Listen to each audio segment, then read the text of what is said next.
watch for those too, or somebody can text me if you have any questions.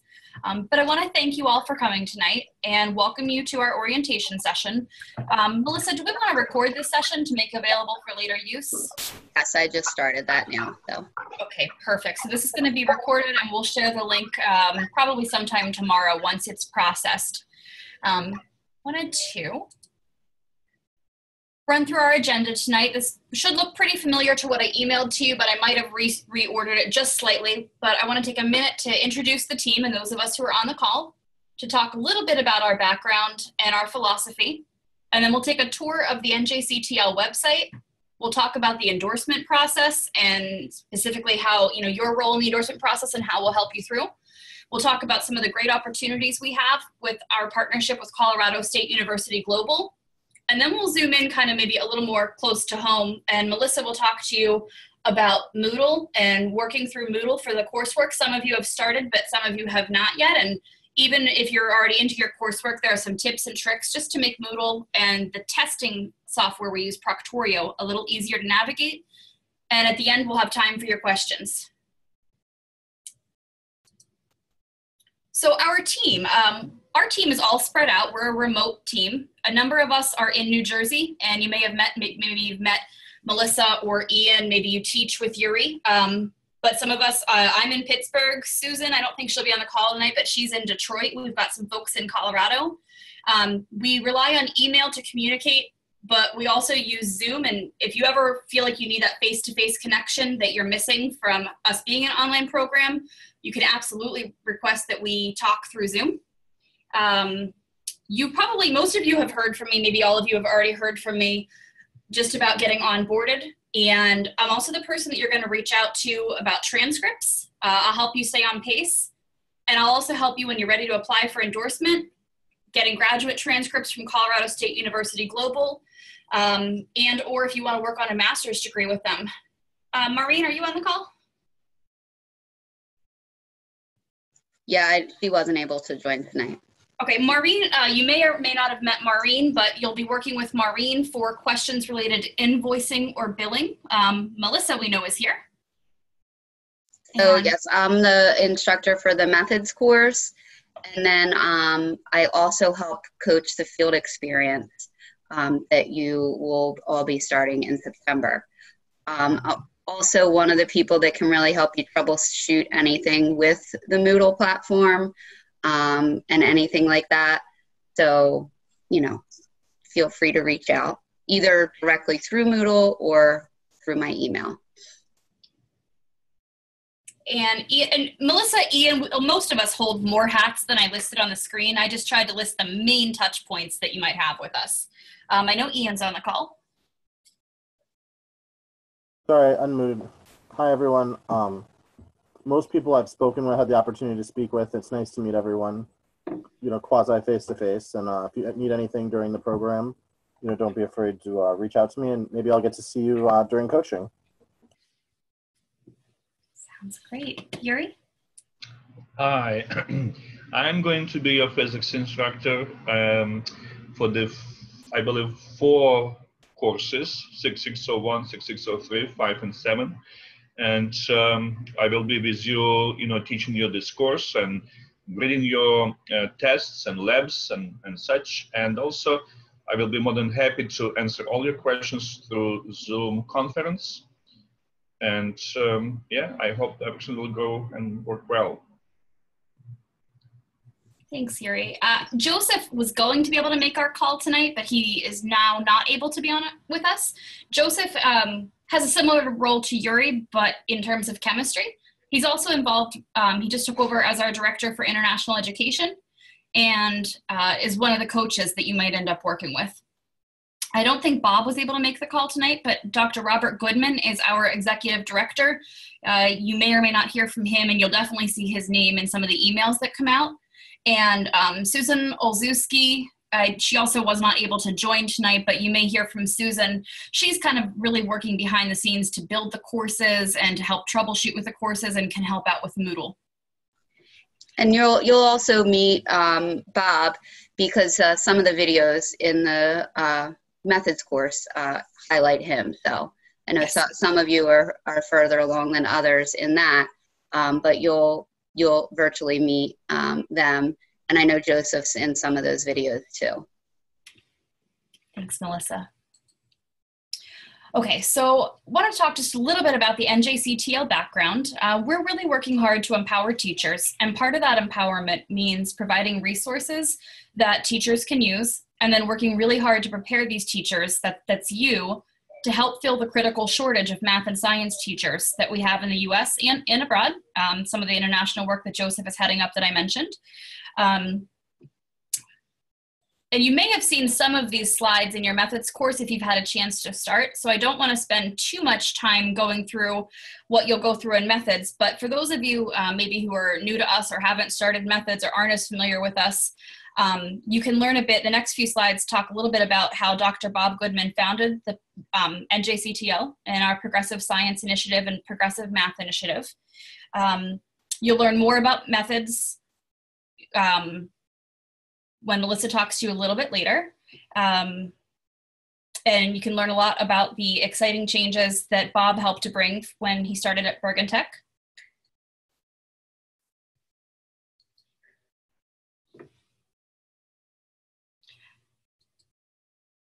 I'm having a hard time clicking through. The result of everything that Bob helped to develop was that he found that he could get more students really succeeding in math and in science. And a lot of that was because of how he helped to restructure our courses.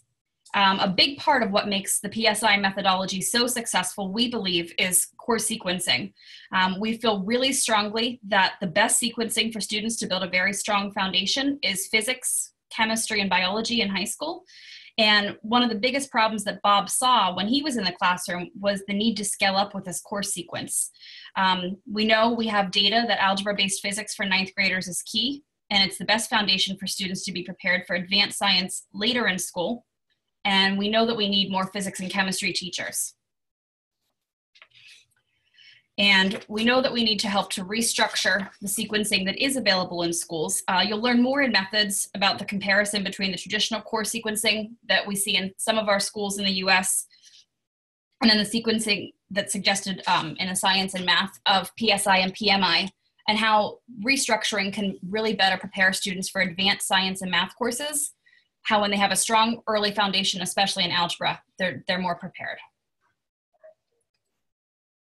And I should also wanted to add that URI also helped Bob fully develop the physics program as well. URI teaches at Bergen Tech in Peterborough, which was where all of this originally started. So URI loves his students. Melissa, thank you so much. Yeah, and URI can chime in more. Unfortunately, I wasn't around when that exciting work happened. I've come in more to help with the endorsement.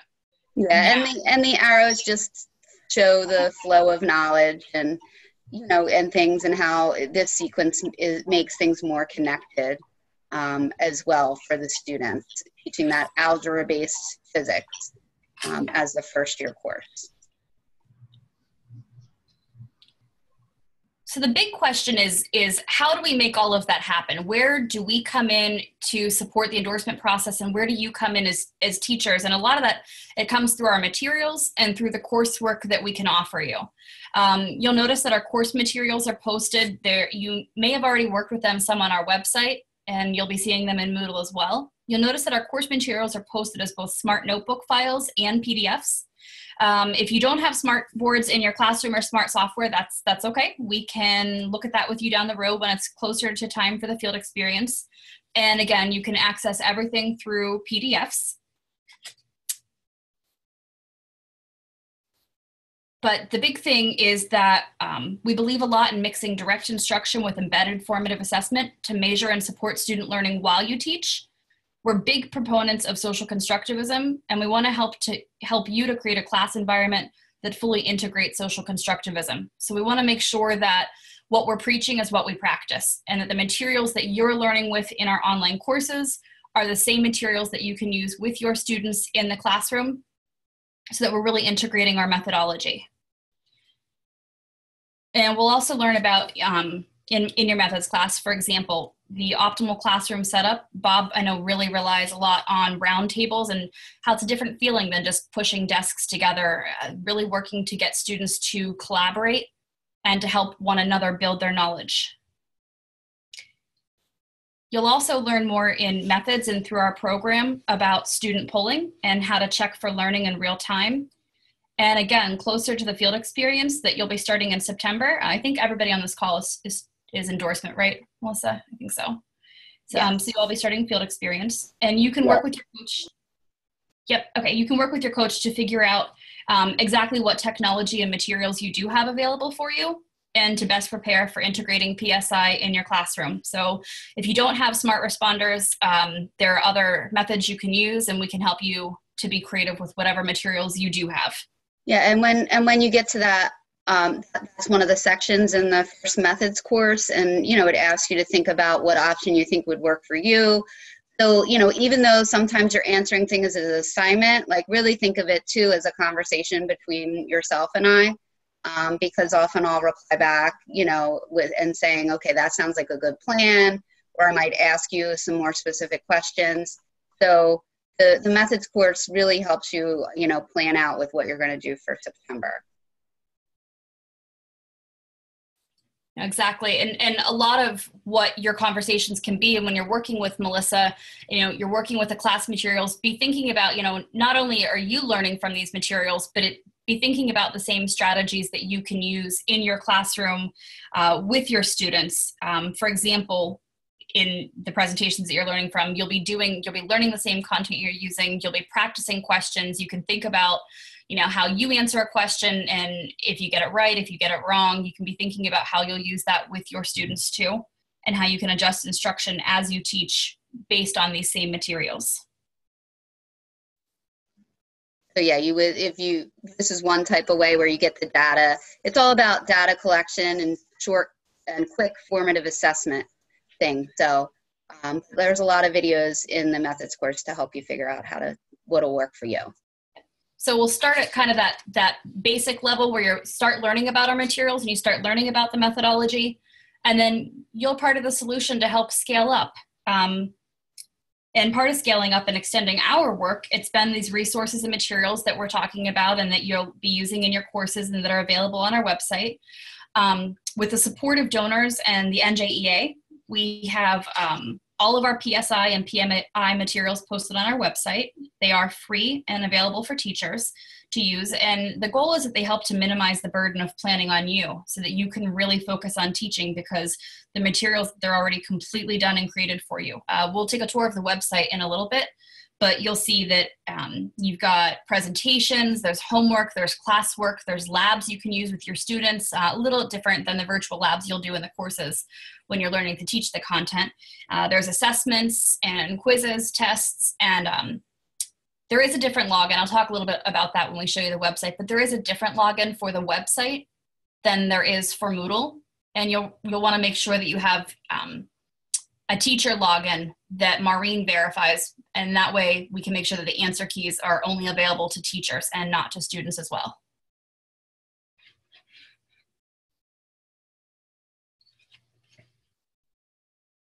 So when we're talking about our materials and what's available,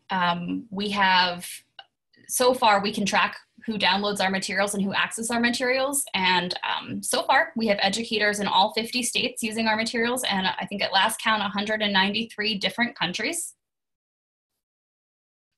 We are the number one single producer of physics teachers in the United States. We say that we're a major producer of US chemistry teachers. My guess is with the new cohort that we have coming in, and that's a lot of you, my guess is we're going to be the number one producer of chemistry teachers too. That wouldn't surprise me at all. And it's really exciting. So let's take just a few minutes to talk about some of these resources and then our endorsement program so that we can talk about how to create social justice and make our students more globally competitive. You can take a look at the website that I mentioned. You probably have all visited it, but it's njctl.org. And again, if you're wanting to see the assessments and the answer keys, you have to create a teacher account specifically for the website that is different than Moodle.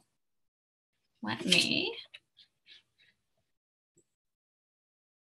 So, and when you make that account, that is basically Maureen, she hand verifies that everyone that we upgrade is indeed a classroom teacher, so that those tests that you're going to use with your students remain behind the login wall. So. Thanks, Melissa. Okay, so I went ahead and I browsed to our website. And when you visit our website, you can, it's njctl.org.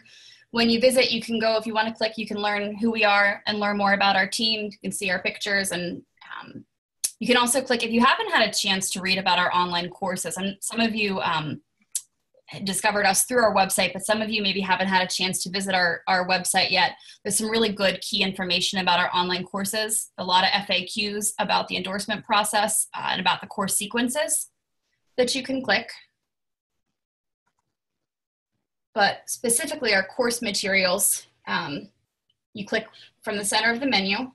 You'll see that we're arranged, all the materials are arranged by content area.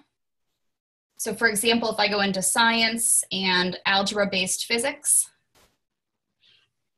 you'll see all the units that are arranged and that they're arranged by resource type. So for example, our presentations, and you can see where a teacher login would be required if you wanted to access certain instructional materials. You'll see we have presentations, quizzes, classwork, homework, different labs. And you can also leave us feedback directly through the website if you need to, or you can email us and reach out. Sometimes we get asked about different materials that maybe you've used in your classroom previously. If you can't find something that you're used to using in a particular content area, do browse down to the archived courses and units. We don't keep those regularly updated if we've moved on or updated to adapt to standards, but we do still keep our materials in our archived courses section. And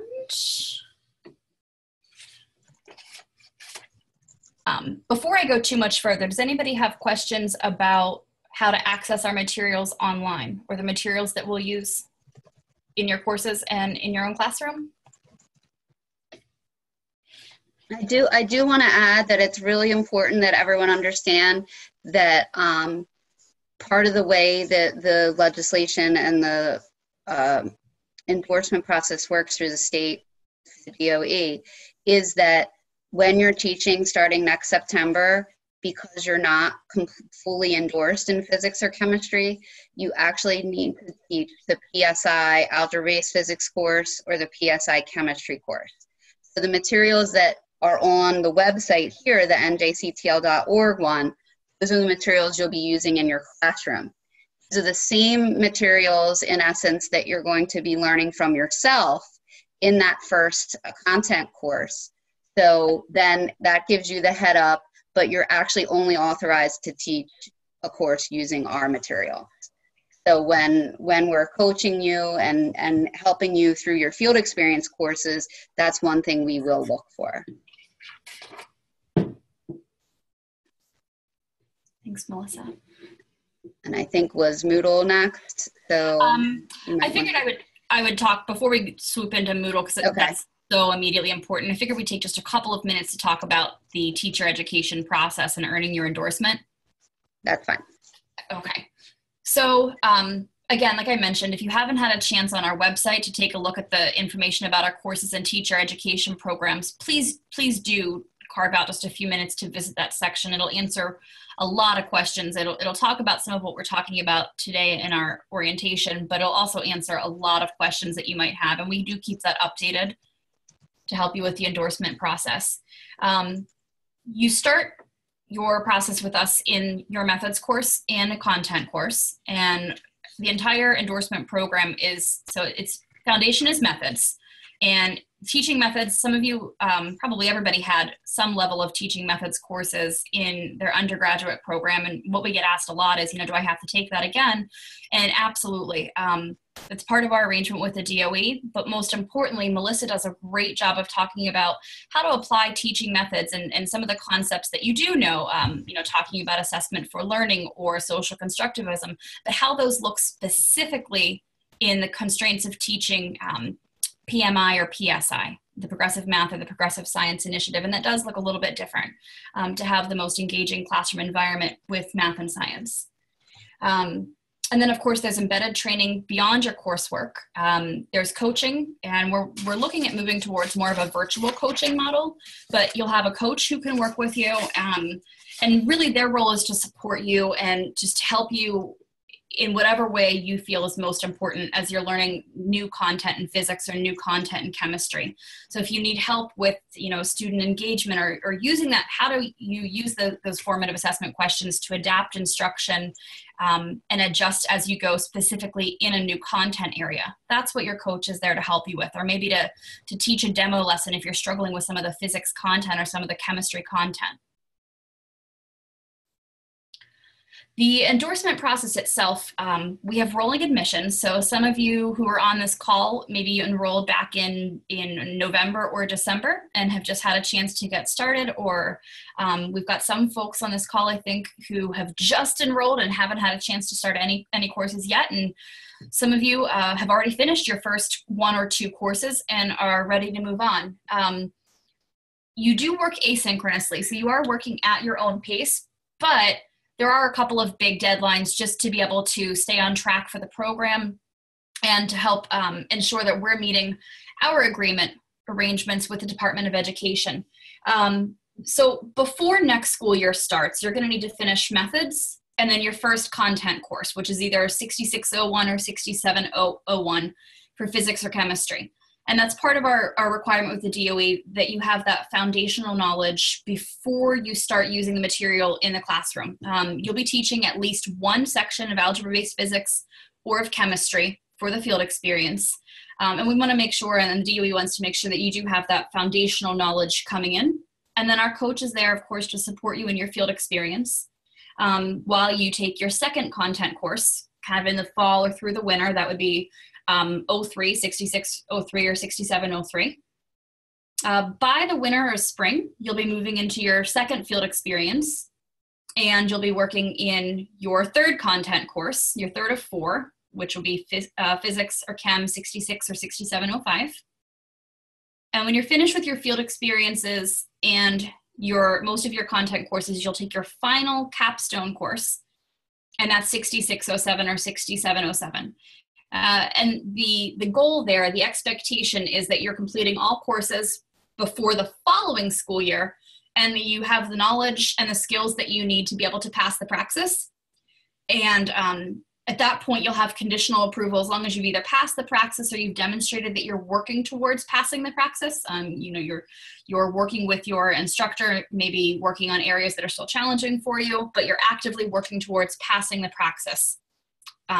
We'll give you that conditional approval to teach physics or chemistry the following school year.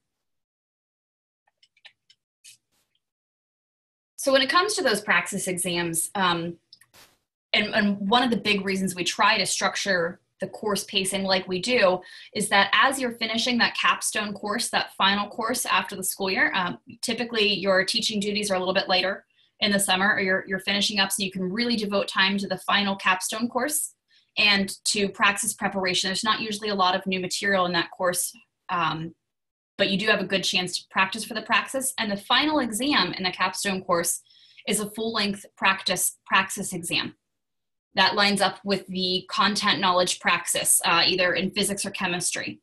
Some of you have already taken the general science praxis. Say you're certified in biology already, or another science area, you may have taken that general science praxis. If you have not, maybe you're an ELA teacher, then you do need to take both praxis exams, the general science praxis, and then also the content knowledge exam in your endorsement area, so physics or chemistry. And then as you near the end of the process, you'll be hearing a lot from me. You'll hear from me each time you finish a course with updated pacing, but you hear a lot more from me towards the end of the program. You don't have to memorize any of what I'm telling you now. You'll definitely get it all from me in email in a few months. But I'll reach out to you, or you can always reach out to me if you have questions. It's just jamie@njctl.org. I reach out to you to say, hey, congratulations, you're finishing up the coursework. make sure you're registered for the praxis, and then I give you instructions. There's a Google form that you'll take or that you'll complete to start the paperwork process. And once you complete that, it's smooth sailing from there. I send you everything you need to file for your endorsement. It's a packet you get in the mail. You start your application online, but there's just a couple of pieces of documentation that you'll have to give to the Department of Ed. And you send that over to them. Again, I email you instructions. I send you a really simple letter with instructions to follow and information to follow up with the Department of Education if you need to. If there's any outstanding paperwork on your end, they update the records for you online to let you know. And if you have questions, I can act as a liaison for you, but often it's just faster and easier for you to work with the DOE directly. So do you have any questions so far about the course? You can either type something in the chat, or you can unmute yourself too if you have any questions. Yeah, Melissa looks like she's answering the questions well. I keep trying to peek in the chat, but it looks like Melissa's doing it. Yeah, or Ian and I are trying to, yeah. Thank you both.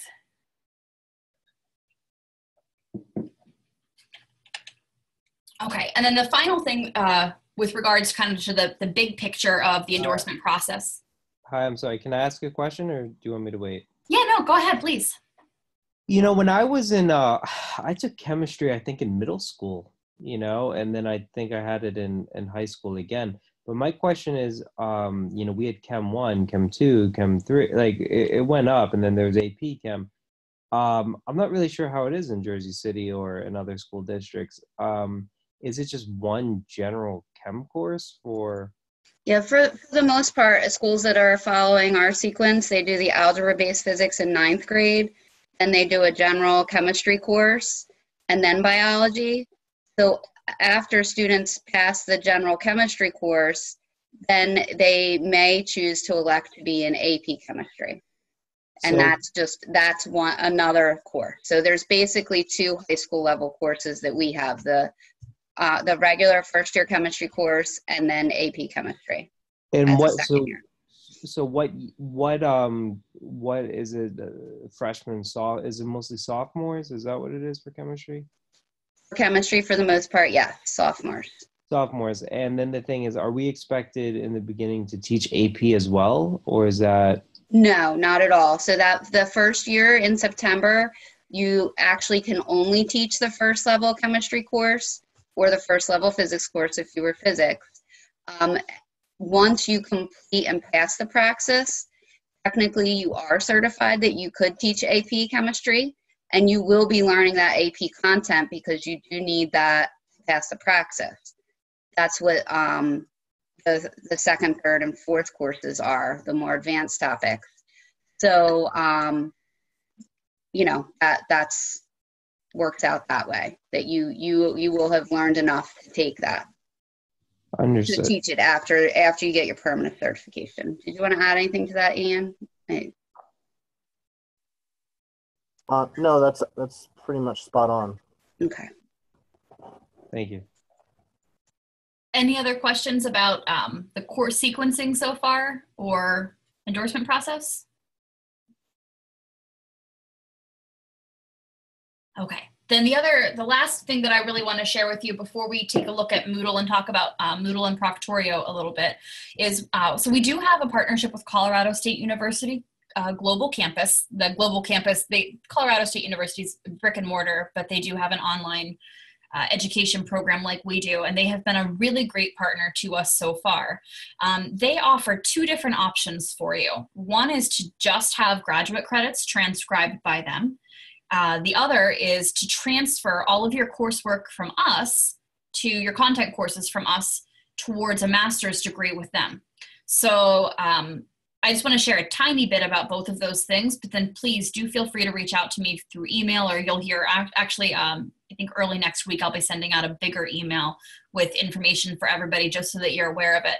But let me just take just a second to talk about those 2 things. So if maybe you already have a master's degree and you're not looking for another master's degree and you just want graduate credits, maybe for a step system, you can transfer up to 18 of our credits to Colorado State University Global for what they call credit transcription. You could do that really at any time in the process. You can do it as you finish each course. You you could do it, you could choose to do it midway through, and then when you're done, you could wait until you're all finished taking all of the courses with us. But they'll take up to 18 of our content courses. That means not the field experiences right now, but of our content courses. And you get into their system, and then they'll bill you $85 per graduate credit, so up to 18. And then you get a transcript from Colorado State University saying that you've earned 18 or up to 18 graduate credits that you could, maybe use with your district for reimbursement or whatever you might need. So that payment arrangement is worked out directly with CSU Global. The only thing that I do is I help to link you with our liaison there, who right now is Brandon Fletcher, and I get your transcripts over to them whenever you tell me to send them over. If you don't just want the graduate credits, if you actually want to earn a degree, they offer a Master's of Science in Teaching and Learning, and it's a 36 credit degree. You transfer 18 in, so you're halfway done with the master's degree when you leave us. If you want to do that, the timing is you wait until you're all finished with your coursework with us, and then you apply, you actually become their student. And it's the same as if you're a graduate student at any other university in terms of, you can complete the FAFSA, you're eligible for financial aid or their scholarships, in-school deferments, you're considered their student. The perk, though, is that our students get a small tuition discount per credit, which is kind of fantastic. So your degree would be a Master's of Science in Teaching and Learning, and then you're considered to have a specialization in either physics or chemistry. And they also have a pretty sweet deal if you're interested. You can reach out to me and I can get you more information, but you can choose to earn an additional specialization, for example, in school leadership or administration or ESL, technology. There's a bunch of different specialization options that they offer. And we're working on having our math courses from PMI count for graduate credit as well through CSU. We are hoping to arrange that and maybe having some other partnership with them going forward. But more news on that when we have an update. So do you have any questions I wanted to make this slide kind of its own because I tend to get a lot of questions about the CSU Global process. And again, you can also email me with questions. But any questions here before we start talking about Moodle?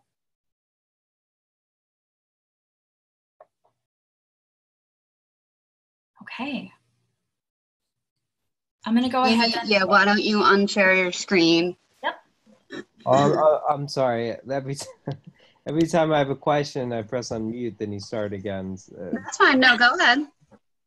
Yeah, so this is, you're saying that this is self-paced course, but, what I'm wondering is how exactly is it pre-recorded lessons in the sense where, like how does it specifically work? Like when you're can I theoretically, at 2 a.m. log in and start work?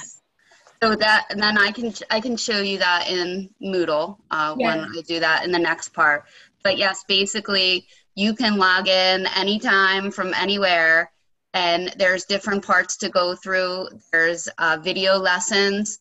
So all of the direct instruction slides that are in the same slides that you'll teach from your students are video recorded and someone's annotating over them. So you'll watch that video. Then there's some check for understanding questions, they're called, which basically are the formative assessment questions that we have in the presentation for you to use with your students. So you work through those problems, put your answer in, multiple choice. Then from that answer, if you get it right, you can go on. If you get it wrong, you can try again and or watch a video of someone doing it correctly. So you go through all of those lessons for the topic. And then when you get done that for each unit that's in Moodle, there's basically 4 assignments that are graded. So I'll show you those. So even those you go through self-paced as well. Yep. I'm sorry, I'll let you speak and then. I was just going to add to that, and we'll talk a little bit about Proctoria when we talk about Moodle. But so you can always reach out for live support if you need it through Zoom or through video calls. you also can get like immediate support if you need it when you're taking tests through Proctorio. They have live support and help. And again, we'll talk more about Proctorio in a little bit, but so it is self-paced, it is at your own time, but we are able to arrange in-person or live help if you need it. So you can get immediate help during tests from the proctors through Proctorio for tech support. And then we can always arrange, just like we're doing right now with this call, we can always arrange real-time support if you need it. I got it. Okay. Okay, and when I go in Moodle, you'll see it more clear. Okay. No, I'm sorry. I understand. And then my other let me turn off my phone because sorry. And then my other question is, yeah, I'm sorry. The phone call just distracted me. So No problem. Yeah, I'll ask in a second. That's fine. And while we aren't sharing here, and we should have done this in the beginning, why don't everyone just take a time and introduce yourself and say, you know, whether you're doing the physics or the chemistry or anything like that too. You know, this just even helps us as instructors to know who you are. So James, think you're unmuted. James, if you want to go first. Yeah, I go by Jim. It's Jim Queen. I'm doing the physics certification, and I actually currently teach chemistry now. I also taught physics in Massachusetts for 4 years, but the certification requirements are down here a little bit different, so I'm just looking for more credits and the practical experience you're going to get from this. Great. Thanks, James. And how about Zach? It looks like you're unmuted too, still. Yeah, sure. Is it's just me and James? Anyone else, or is that? No, there's 1, 2, 3, 4, 5. There's 7 of you. Depending on the way you have your view, like I have mine in a little grid view, and okay, yeah, and then we can see everybody more, and then sometimes makes us look like the Brady Bunch when we get all 9 squares there. Yeah. Okay, yeah. I'm a ESL teacher and in Jersey City, and how ESL works in Jersey City is they have us do ESL and a content area, right? So I've taught ESL science, ESL bio, ESL chem, right? And I like it, so then I wanted to just straight out go for chem. Yeah. Other question is this. Now that I recall my question, what is the situation like? If you successfully pass all the courses, are you essentially prepared for the praxis or no? Absolutely. Yeah. Absolutely. Okay. A very high percentage of our students pass the praxis. Sometimes people opt to take it earlier, like maybe before they're done all the coursework, just to see what it looks like, and don't necessarily pass on the first time. So we really do tell everyone to really wait until you're through all the courses. Different units in the last course that you take in both the physics or the chemistry have practice questions in there and things like that as well. Okay. We'll also offer some in-person days where you could go for review before you took the praxis with one of the instructors. Yep. That'll be optional. I would chime into that just to add, generally, as Melissa said, we have a really high success rate and a high passing rate. Sometimes, on a rare occasion, we'll have a student who struggles, and what typically has happened there is they say, you know, I was trying to rush, or I really didn't want to do the labs, I really didn't want to do, you know, insert whatever, maybe the reflections or the short answer. So they skip around, and then they're not as well prepared. So the best thing that you can do is to go through the courses in sequence as they're structured. They were structured that way, you know, for a reason. And if you feel like something is tougher for you, rather than skip it, you know, try to work with it and reach out. Like, we're always happy to help. Please reach out to Yuri or Joseph or whoever your instructor is and say, hey, this is tough for me. Don't just skip it or decide to, you know, take a 0 on something, because you'll still come out with a good grade in the course if you skip that one thing that's tough. If you take the time, though, to really interact with the materials and go through the pacing as it's structured, I think you'll do very, very well. Yeah, and you know, the other thing to add that too if you get a final GPA from us, Jamie, what is it, a 3.5 or higher? Yep, 3.5 or higher. 3.5 or higher, it actually lets you score a few points lower on the praxis. I guess you've proven that you know the content through our courses. So, but you'll feel very, very prepared when it comes time for that. Does that ring true for the general science exam as well, or is that just for the subject matter you're taking? So the subject matter, what we'll do, there really isn't anything in the Moodle that helps you prepare for the general science, but if you need to take the general science, which I'm assuming you do, Zach, then we will help you outside of Moodle and give you some things to study for and stuff like that. The key is you're going to know chemistry so well that you're definitely going to get all those chemistry questions right on the general science. And if we just help you review and study a few other things, you should be fine. Ian, you want to add to that? But Zach, GPA flexibility does apply to the general science praxis. So if you complete the program above a 3.5 GPA, you are allowed GPA flexibility on the general science praxis also. As well, yeah. And I think Yuri can chime in, but I think Yuri typically recommends that if you need to take the general science, you wait until after methods and then after you've had your first content course. So whether that's Chem 6701 or Physics 6601, I think Yuri has quoted about 80% of the content on the general science exam will end up covered in that first content course that you take. So once you've taken that first content course, really any time after that would be a good time for the general science. Is that what you say, Yuri, or should they wait for general science till they're all the way done? I would recommend at least, for the general science, I would recommend at least 6601 to be finished. Yeah. That would be more than enough. And plus, if you know chemistry, basically what general science is chemistry, physics, and life science. It's a mixture. It's a 135 questions. And believe it or not, that one of my former students, teacher, signed up for the ETS offers like a practice session online that you pay, I don't know how much you paid, $50, $45 for it. I don't remember exactly, but you can sign up for the online session and they provide you for free. Basically, you pay. They provide you test, the full length test that you can practice over and over. And one of my students already printed out all those 35 questions.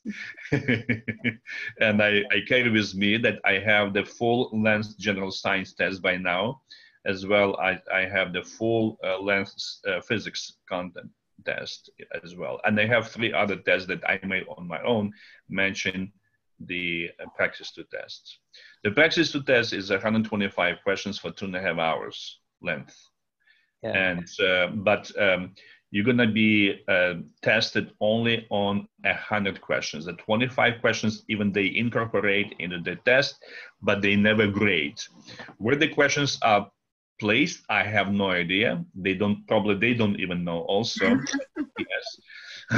But those questions are not graded. They just use them to create, to test them and create a new set of tests, to generate a new set of tests. But actually going to be tested only on 100 questions out of 125. Okay.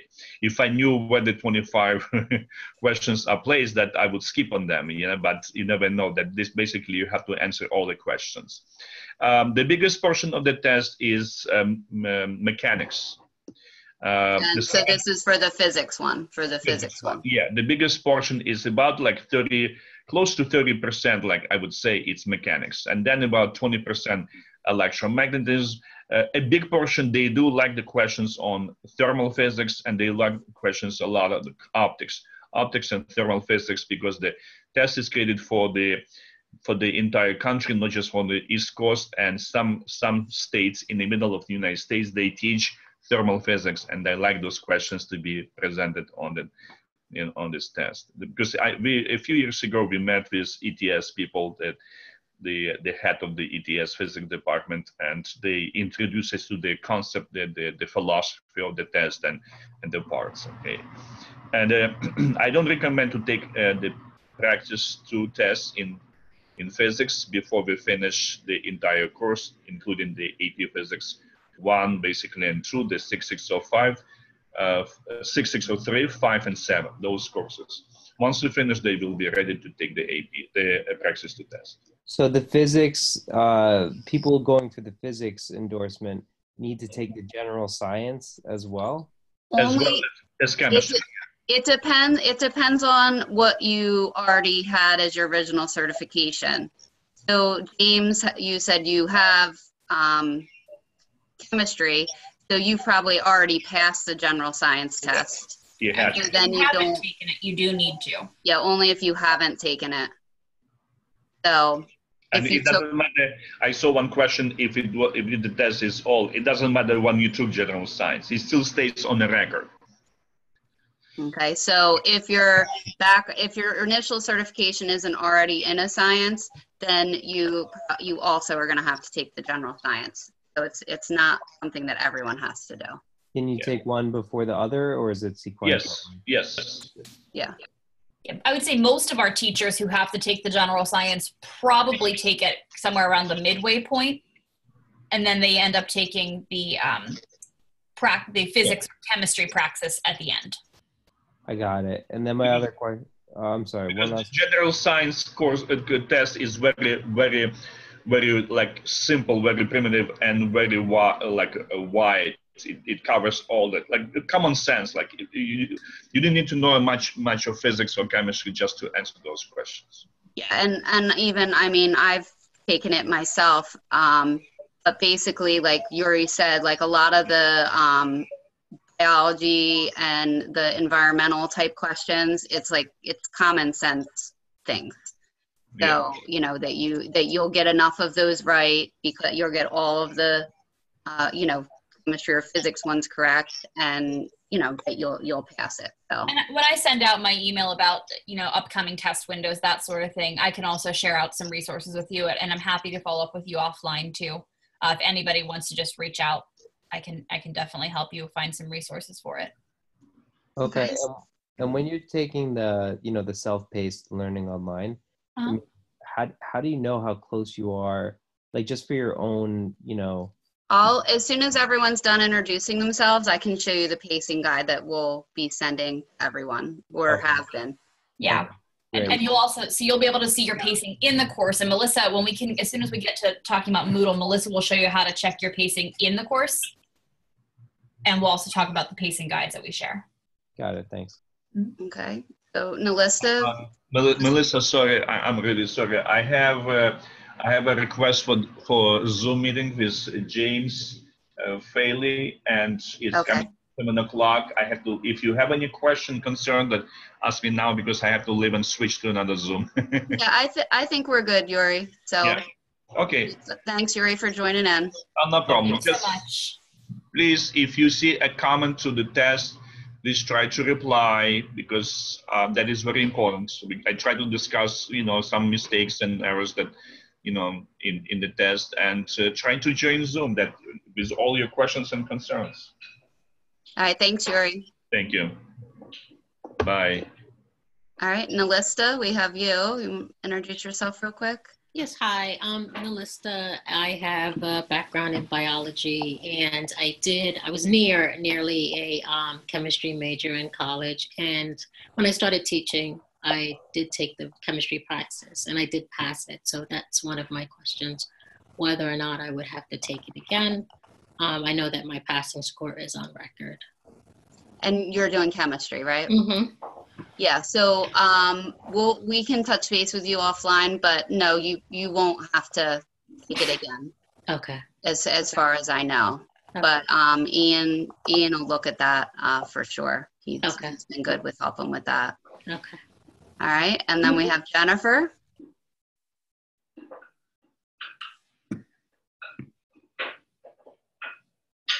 Hello. Jennifer and company. Hello, girls. Company. Always in company. I'm Jennifer. I teach middle school science. I have an I have an earth science certification and a master's in literacy. And so I'm just looking, I started off in the high school when I first started teaching, and then I moved to middle school. So looking to possibly get back to the high school at some point. Exciting. But my pacing is sporadic because you can say I have some company all the time. All right, and George?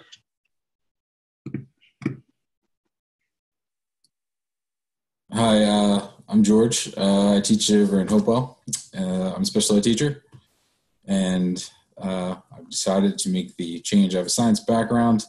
I've been doing our physics program in an ICS for 17 years, so I feel pretty good about it. I just feel like it's a little time for a change, so I'm going to take it on myself.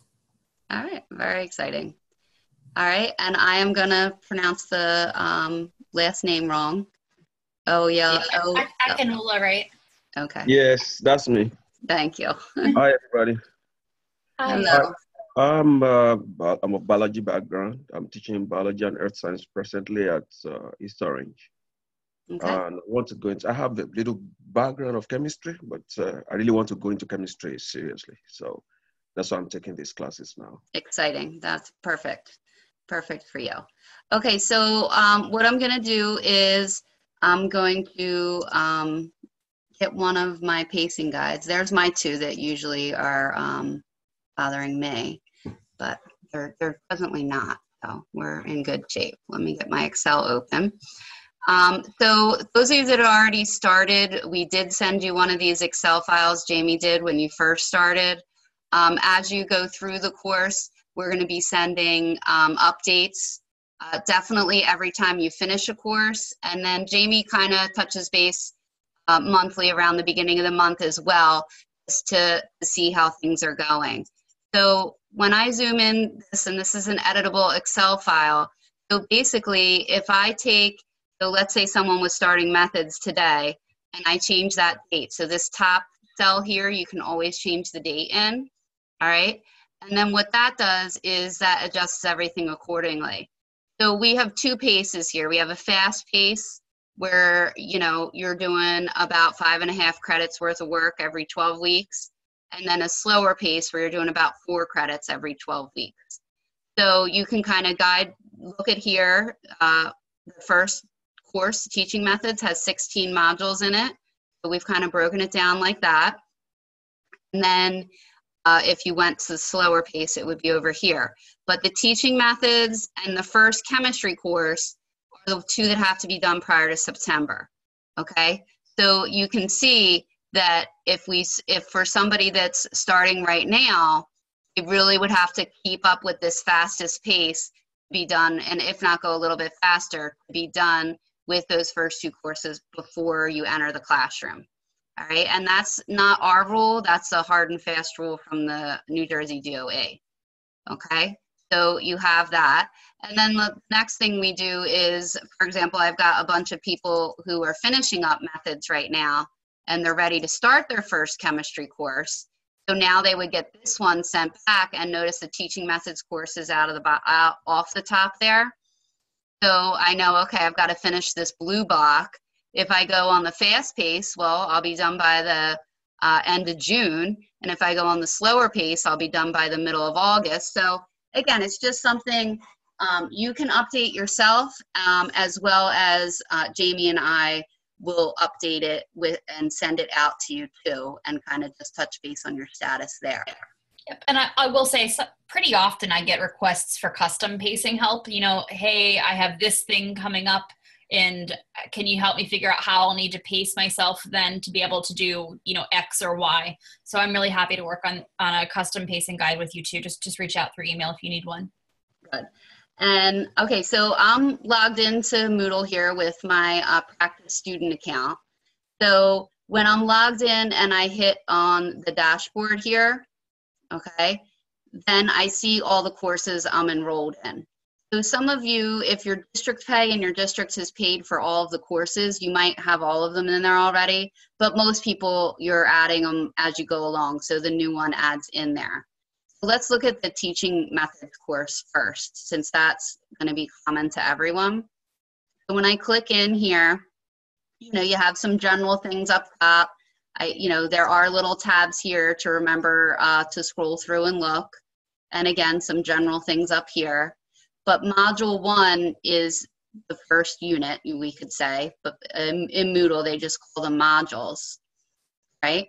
So here, I have the lesson posted as a PowerPoint or as a PDF. So in this methods course, you can click on either one of those because the videos are embedded into the presentation that you would click on to watch as you go along. The little light bulb here, the Introduction and Philosophy quiz, that actually isn't something that we grade. That's optional just for you to review, to go through. But then this first short answer assignment is something for you to submit it. And the way I can tell is if I scroll over here to the right, I have this little box. So this has a check mark in it because I've submitted it and it's been graded. So then I know that I have that check mark there. All right. So if I scroll down, let's find another one this one had 2 assignments. There's both short answer and critical thinking. Okay. There's 2 types of assignments in the methods course. Each module doesn't always have both of them. So this third module on direct instruction does have 2 assignments.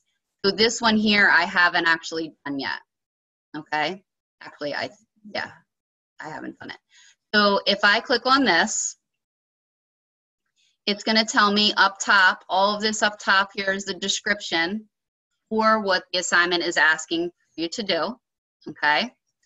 So once I'm done the assignment, you're gonna go ahead and you scroll down here and you're gonna say add submission. You're going to type this in Microsoft Word or whatever it is that you like to type in. And then a big favor that I have is to ask you to convert it to PDF. If you convert it to PDF, then it's much easier on my end to grade it because everything opens up in the same window and I don't have to download files or anything like that. So if you can convert to PDF and upload, that would be very helpful. So what I'm going to do is, I just have my file sorter thing here, and I'm just going to drag a PDF into here. Say this was my assignment. So I just let it go. I hit Save Changes. And now there is one other step. See, notice in yellow here, it tells me it's a draft. I have to actually submit it. So then once I hit Submit, and I hit Continue, now that sends the instructor, which in this case is me, a notification so I know that it's ready for me to go ahead and mark it, okay? Now if I wanted to go back, I can either go through these menus over here on the left-hand side, or I do have sub-menus up top here that let you go back. So if I want to go back to my Module 3, all right, direct instruction.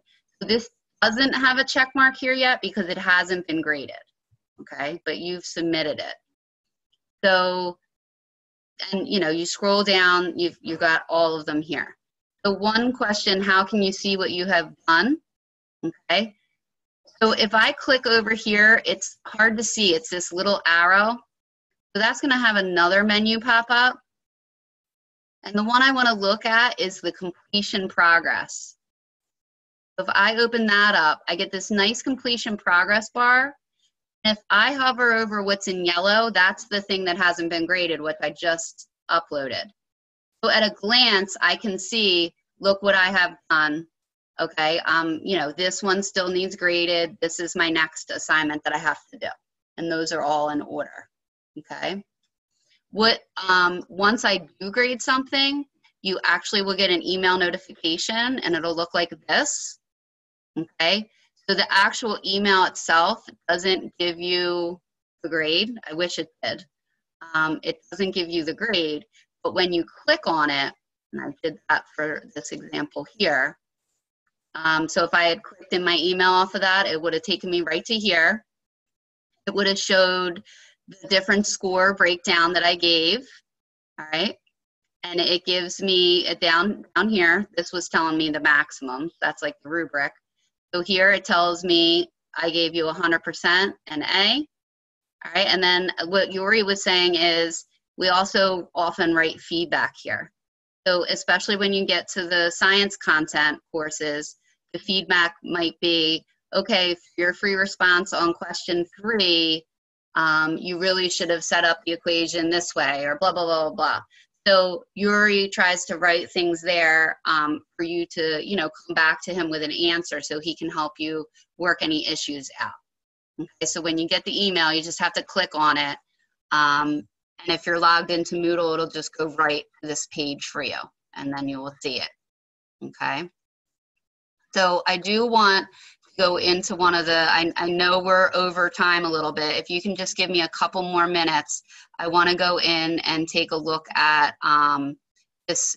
It doesn't matter. All the science courses look the same. So I'm going to jump into this electricity, magnetism, and optics course. This is the 3rd physics course. Okay.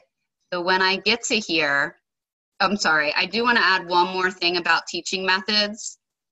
In teaching methods, not every assignment, I would say 75% of them, you actually need to include citations and references in APA format. If you need help with that, we can help you out with that. Please read the directions for each assignment carefully, because some of them might just be an opinion or you writing a letter. So those I don't need citations for, but other ones I do. So there's articles and things linked right in the presentation for you to take a look at. You can cite those references. You can cite the content you're reading in the course. You know, you could say module number 3, you know, PowerPoint slide or whatever, and cite them.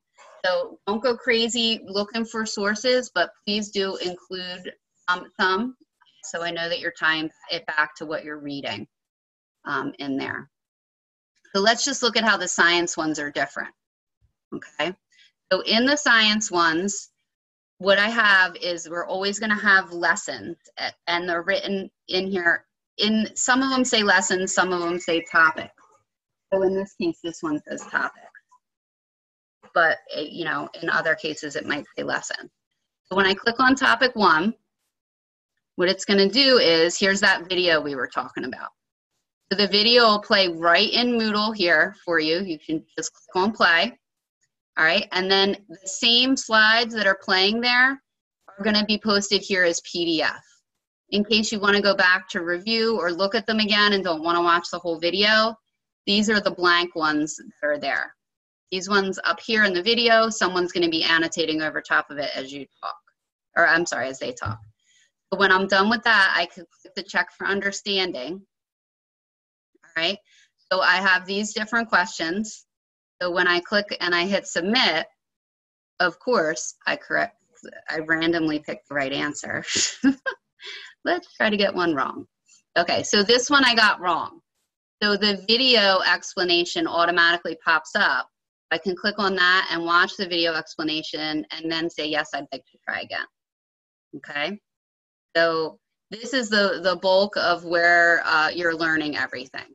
Okay, so you know, there are various lengths where you for all the different topics, and some of them have several, you know, short videos in there broken apart with some of those questions in between.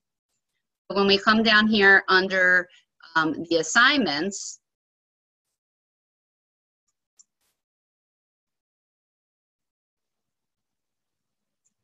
Amy, am I in one of the courses? Of course, I'm not seeing everything. I'm seeing it for you. No, I know, but I'm not seeing the test and the lab. And do you want me to try screen share, or we can pop into another one? No, I was trying to do it from the student version, so it does look different when we do it from our end. But I'll go into my Moodle. All right.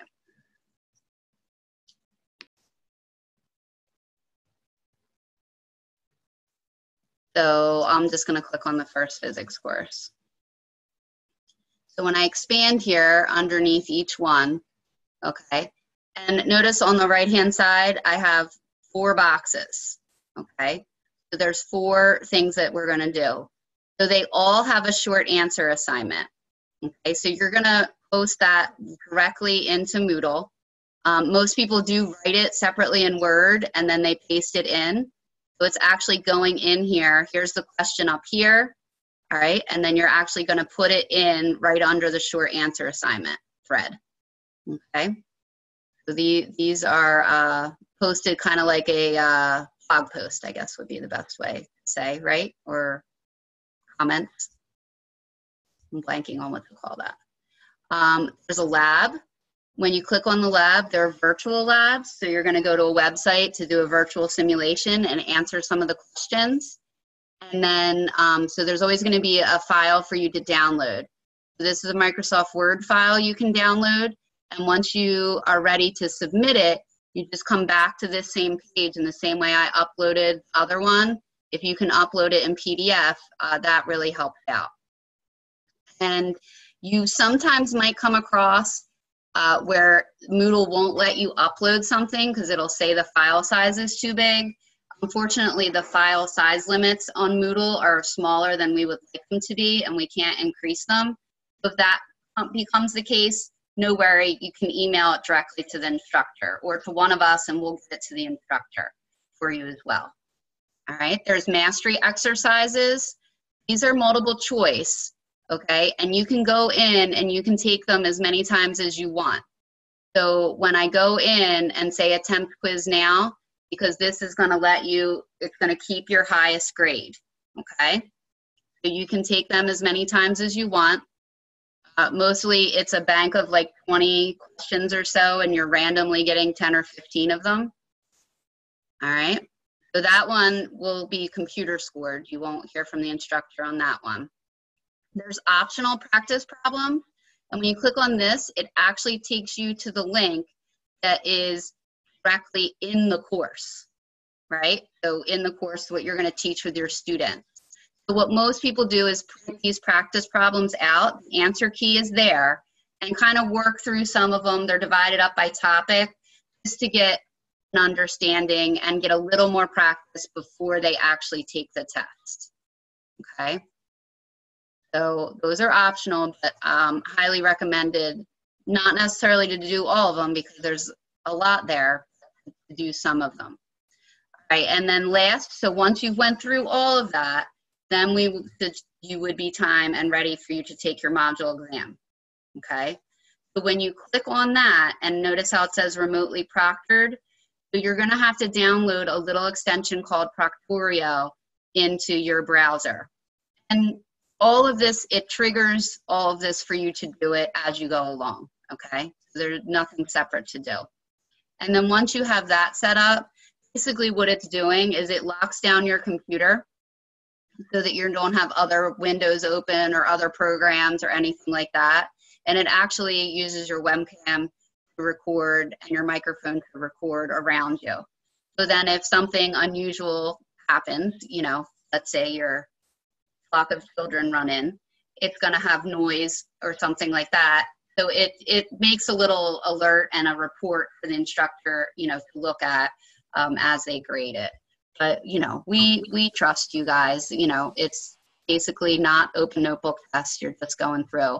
And then at the end of each test, there's going to be, you're going to do a multiple choice section first. And then at the end, you're going to do free response. So the free response section is going to be, you're going to have to do your work out paper pencil, and then you're going to scan or take a picture of your work and upload it. Okay, so you're going to upload that work to here. Yuri's going to take a look at that and look at the work, and then go into go ahead and grade it. And that's where you'll get a lot of feedback from too. If you know, if he wanted you to set your work up differently, and same is true for the chemistry. So I know I went really fast through that, but we do have the recording to take a look at it there. And I want to pop in really quickly with Proctorio. One of the most common questions we get or requests for help, something little goes wrong with Proctorio. And so you guys, you know, may end up stressed out because you're working on taking a test, and then all of a sudden you're having problems with the test. So I just want to go over a couple of quick troubleshooting things for Proctorio. First of all, if you are in the test, you're logged in, you're trying to access the test, right on your screen, the people, if it's a tech issue and you need Proctorio's help, there's a button to click for a live chat with Proctorio, and they can help to document what's happening on your screen, and they have their own tech team 24/7 who's there to support you. And there's also a phone number right there for you to call Proctorio. If you're just trying to access the test, you're not yet in it, and you end up having problems. For example, sometimes students will get an error that there's a password required, and you're thinking, but I don't have a password. Nobody told me a password. There is no password set. So if that happens, you can try just basic troubleshooting, clearing your cache or your browsing history. Often, if you simply uninstall and reinstall the Proctorio extension in Chrome, that'll fix your problem right there. So you can reach out to Proctorio, you can clear your browsing history, or uninstall and reinstall the Proctorio plugin.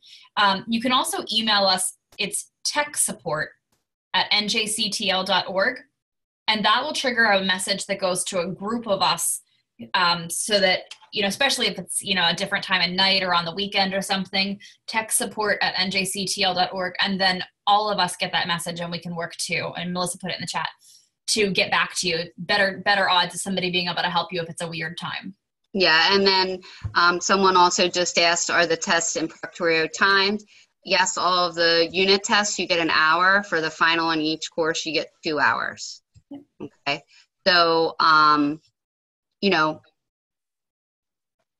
Proctorio, there's a sample test in here too. I don't know if you noticed the sample test, but in both the first chemistry and physics course, so you can play around with it, make sure your settings are right, and that kind of thing before you go in to take the actual test.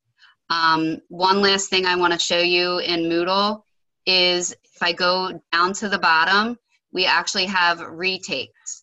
So one of our philosophies, and you'll learn about that in the teaching methods course, is that we think that there should be retakes for tests, and you should afford your students this opportunity. So same for you.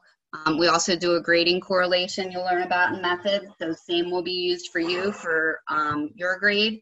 And then if you're not happy with your grade and you want to take the assessment again, you go ahead and do so and submit it all in through there.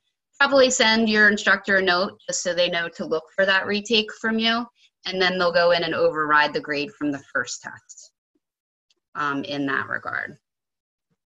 So I know we are a little over. We were planning on trying to do it in an hour. And I know we threw a lot of information out at you. But at this point, I think one other thing that people often ask is, how do I see my grade?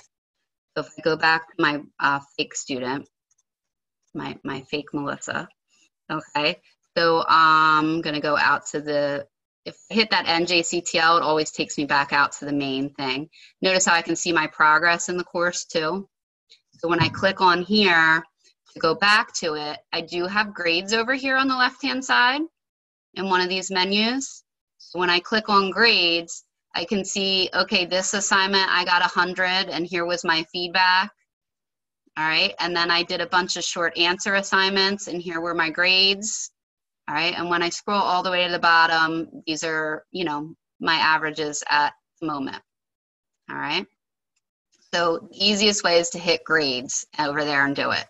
There's other ways that you see it, like if I click on my profile here, it shows the other courses, but look, for some reason, we cannot figure out why to make this grade here correct. All right, so this is wrong. It's like looking at the grade you have earned for the total amount of points that you need to get. But the only thing that is right is this progress. Like I've completed 4 out of 23 things. All right, but this isn't my final grade. I would go back into the course and click on it. Grades over on the left-hand side, okay? And looking at grades is the best place to click. I know sometimes in your dashboard, it won't show fully updated. It might still show as a 0, even though something's been graded, because the dashboard may not update. So your best bet is to click on your grades to look at your grade book to see how you've earned. And someone just asked about the in-person lab days. So basically we try to offer a couple in-person days before the school year will start. So you can practice setting up the labs and running through them, the ones that you would use with your students. And then throughout the school year, we probably do about 5 more. And typically we do one in North Jersey at Bergen Tech in Teterboro, URI School. And then we do a South Jersey one in Gateway, which is in like kind of by Camden. I think it's actually in Gloucester County, but it's right by Camden County. So those dates will be coming out soon, and they're optional. But what we have started doing is if you attend an in-person lab day, then we waive some of the virtual labs that are in the course. So you'll kind of get credit for doing those instead of having to do them by coming in person. So little incentive to come in person. Plus of course they take some time to answer any questions and things like that. So the students who have taken advantage of those this year are really happy with the results there. So you'll get some, definitely before the end of the school year, we'll get notification out as to what the dates for next year will be.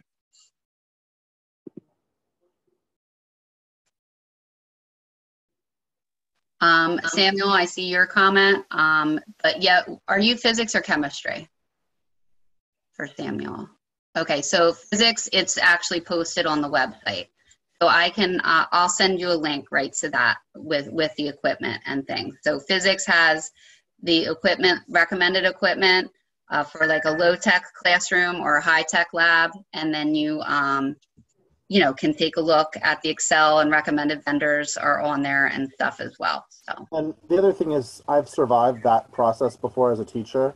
So feel free to reach out to me and I can give you advice on things that are probably in your building that you don't need to order that probably somebody has in a closet.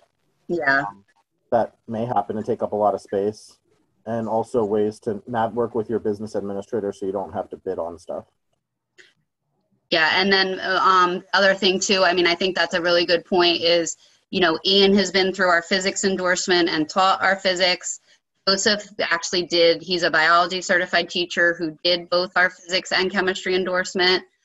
So they bring, obviously, URI is one of the instructors, so they bring a lot of content knowledge to you with that, plus the experience of doing it themselves, both the endorsement process and teaching it in the classroom. So my background is I'm actually biology certified, but I'm actually truly more of a middle school math and science person because I do math too. So, so Ian and Joseph and Yuri are definitely your best contacts for questions like that. So if you have any questions and want to stay on and unmute yourself, feel free. If you need to hop off, go ahead. But we will make the recording of this available. And I know we've said it a lot of times, but please don't struggle with anything. Please reach out. We really aim to be very helpful and help you through this process. So.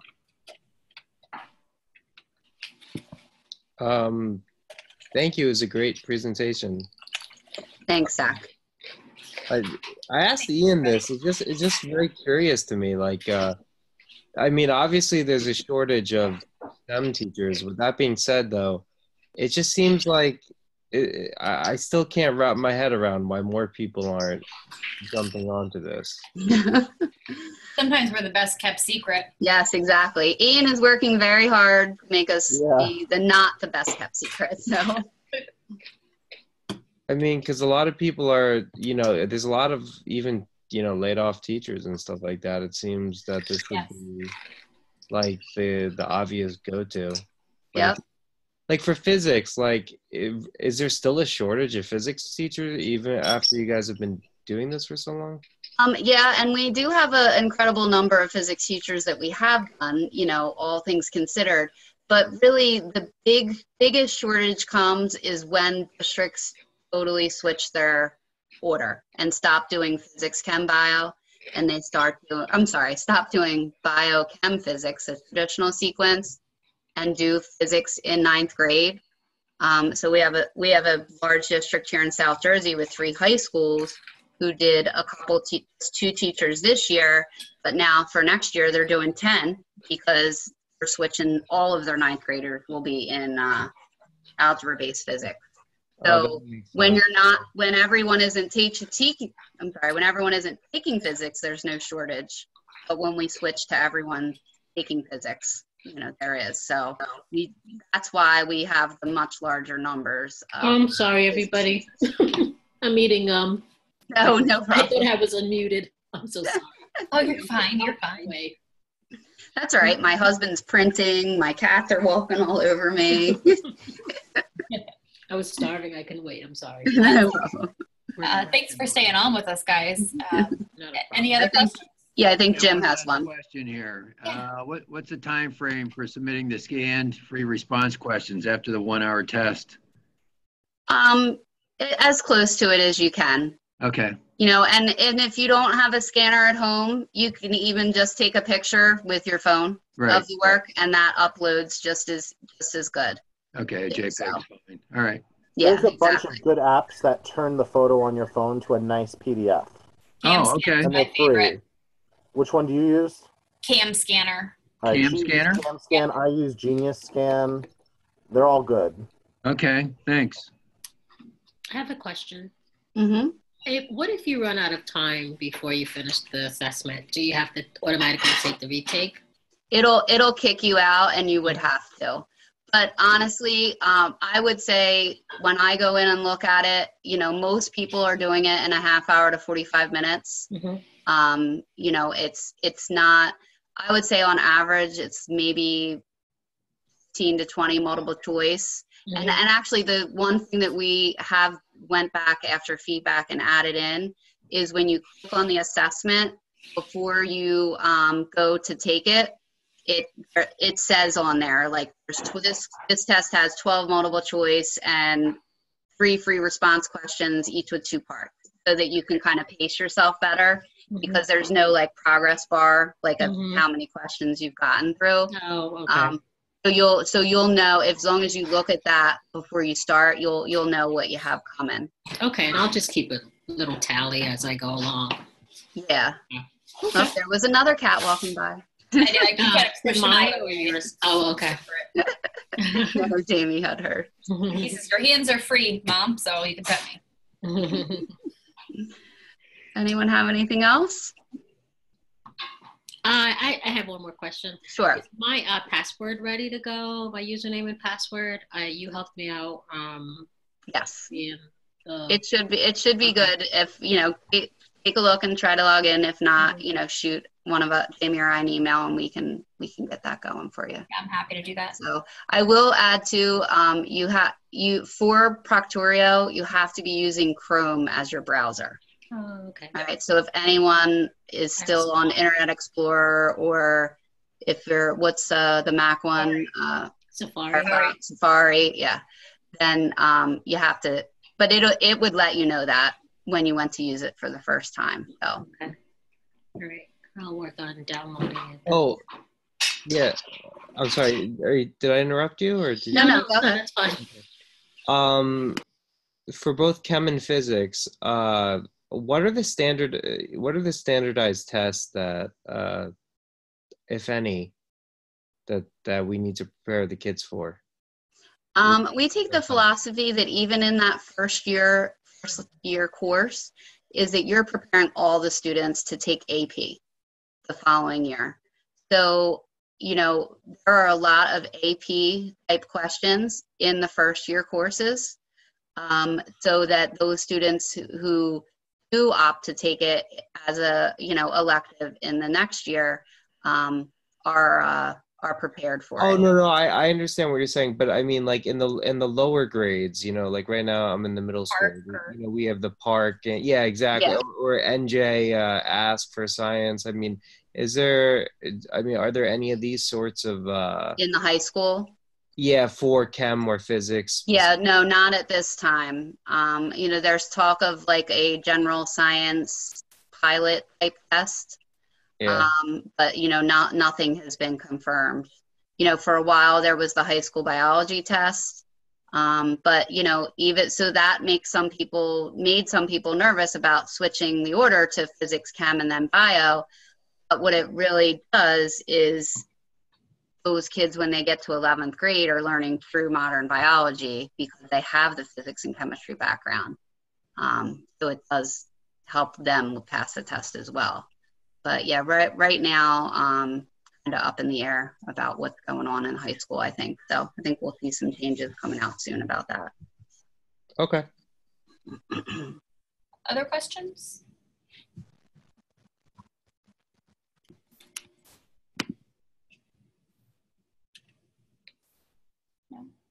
No. No question. All right, well, Nalista is making me hungry. I don't know about the rest of you. No, we eat all the time on Zoom when we're talking. So that's the bane of working from home. You don't have that, hey, let's all go out and grab lunch together. So we just kind of sit at our desks and do what we can. Thank you all so much. You're welcome. We're looking forward to working with everybody. Likewise. Yeah, honestly, you guys are extremely helpful, and I'm sure all of us, I know I am, very appreciative of it. Oh, thank you so much. All right, Melissa, do you want to stop recording? Yeah, I'll stop recording and I'll send that